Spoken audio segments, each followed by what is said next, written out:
Oi, gente! Sejam bem-vindos a mais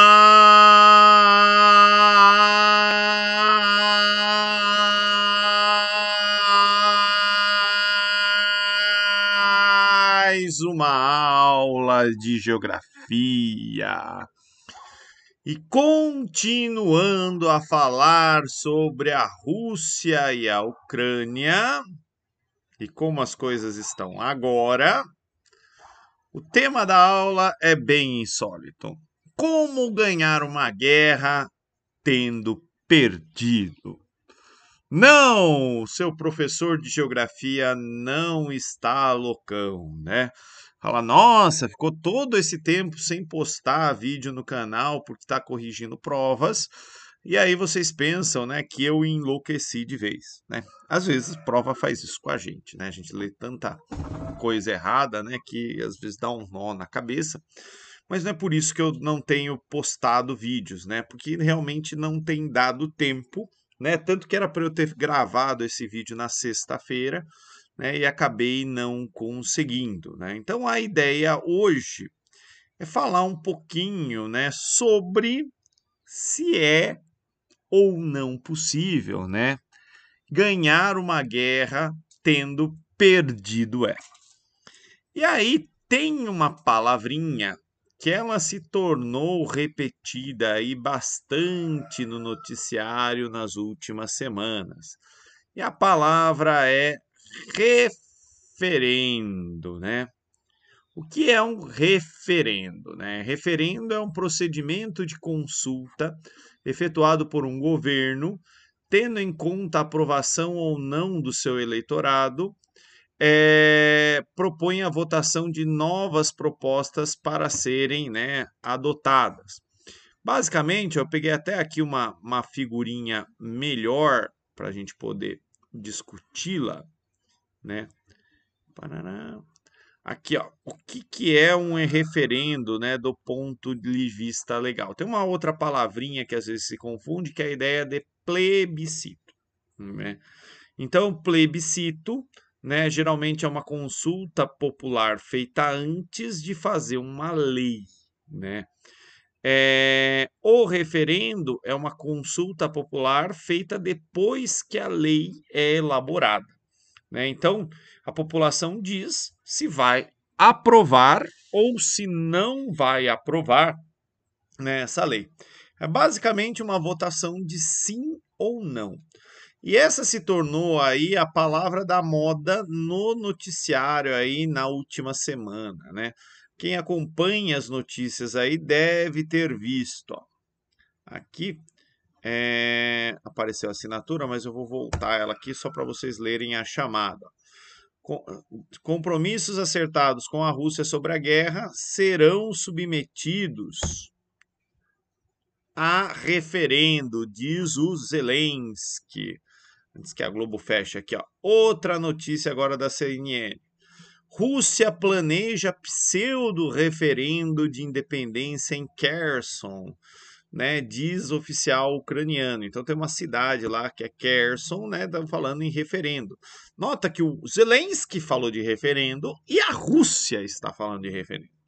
E aí, ó, separatista fala em referendo. Ucrânia acusa a Rússia de mirar modelo da Coreia. A gente também já vai falar um pouquinho sobre isso. Aqui, ó. Lugansk cogita referendo para decidir a anexação da Rússia, mas recua.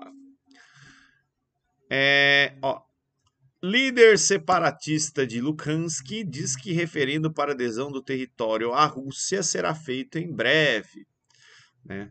E aí, né, uma outra notícia, articulador de Putin anuncia referendo clandestino. Então, ó, seja referendo do lado da Ucrânia, referendo do lado da Rússia, referendo é a resposta aí da nossa afirmação, né? Como vencer uma guerra, né? Ganhar uma guerra tendo perdido a guerra. O referendo, ele é como se fosse uma solução mágica para todos os problemas.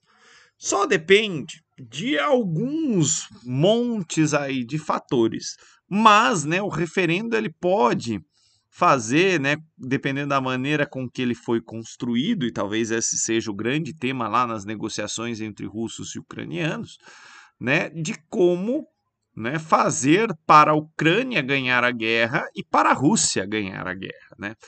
Lembre-se que guerra também, né, é uma guerra de versões. E para isso a gente tem que lembrar em algumas coisas. Primeiro, né, isso daqui é um mapa das eleições na Ucrânia no ano de 2010. Não está deixando aqui, deixa eu aumentar ele um pouquinho, né? Então, ó, as regiões aqui, ó, separatistas, né, e a Crimeia são regiões, ó, que apoiavam mais o tal do Yanukovych, que era um governante meio que pró-Rússia. E aí a gente tem que lembrar, né, que esse pedaço aqui, ó, da Crimeia e mais aqui ao leste da Ucrânia é um pedaço, né, que tem maior porcentagem de falantes de russo, de pessoas, né, ligadas aí por razões de nascimento, parentesco, cultura, né, à Rússia. E aí tá a chave do referendo, né? O referendo ele tem o poder, dependendo da maneira com que ele for feito, né, de fazer com que o Putin e o Zelensky vençam a guerra ao mesmo tempo. Por quê? Tudo depende de quem vai votar nesse referendo. Porque acontece o seguinte: imagina que tem um referendo aqui, ó, nessas duas províncias aí que são separatistas, né, Donetsk e Lugansk lá, e só vote a população desse referendo. E a pergunta do referendo é: você quer ir para a Ucrânia, né, ou você quer ficar com a Rússia? E aí, esses dois lugares se autoproclamaram independentes, foram reconhecidos ali. Provavelmente, a população dessas duas localidades, a maioria das pessoas, votaria não, queremos ficar com a Rússia. Sim, tá tudo beleza aqui, somos independentes mesmo e vida que segue. Se acontecer esse cenário, o Zelensky, lá, presidente da Ucrânia, pode falar: pô, foi o povo lá que decidiu. A gente fez o possível. Mas não se pode fazer nada contra a soberania popular. E do outro lado, o Putin falou: a gente estava certo, tá vendo? O povo quis sair aí da Ucrânia, quer ficar, né, parte da Rússia.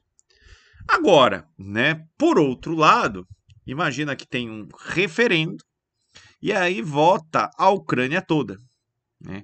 E a pergunta é: Donetsk e Lugansk devem ou não fazer parte da Ucrânia? Aí, provavelmente, a maioria dos votos devem ficar parte da Ucrânia, é território da Ucrânia. Ou, né, a Crimeia junto deve ficar parte da Ucrânia. Depende de quem vota, tá?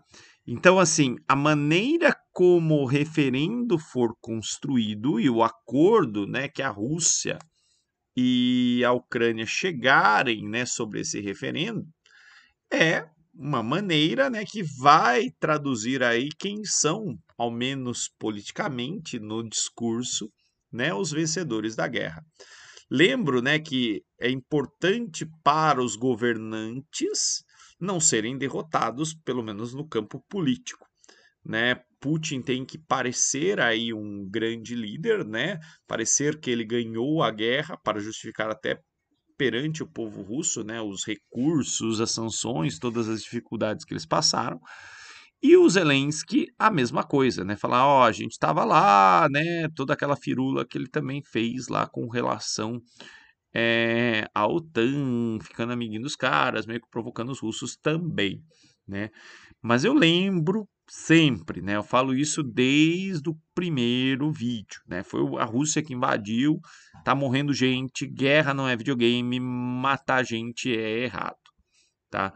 Mas, né, quando a gente analisa sobre essa perspectiva política, né, o referendo é a resposta, né, para quem pode ou não pode aí ser o grande ganhador da guerra.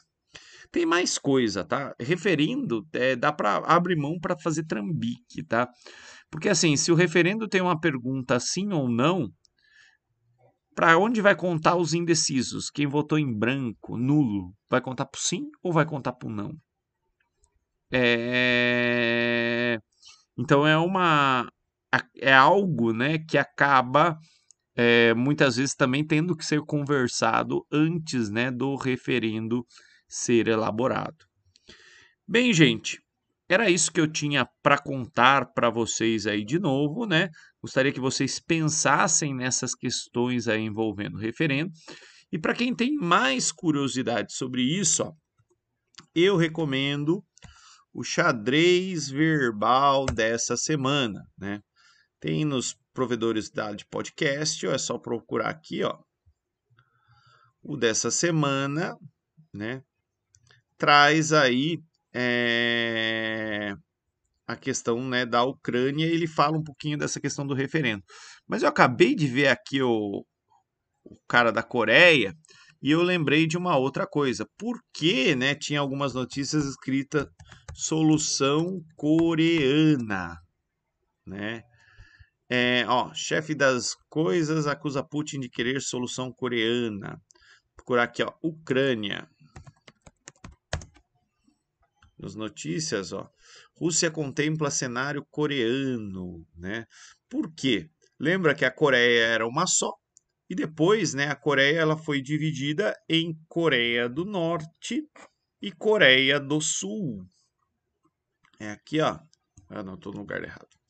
Um pouquinho para cima, bem errado, né? Aqui, ó. Península Coreana, né? Coreia do Norte e Coreia do Sul. Era uma coisa só, dividiu aí um lado pró-União Soviética, pró-China, né? Socialista, e um lado pró-Estados Unidos capitalista. Então, né? Talvez o referendo seja, né, a arma política, né, para, né, fazer aí dividir a Ucrânia também em dois territórios, né, um sob mais influência ocidental, né, e o outro território aí sob influência russa, né. Bem, gente, era isso que eu tinha para falar para vocês. Muito obrigado e tchau, tchau.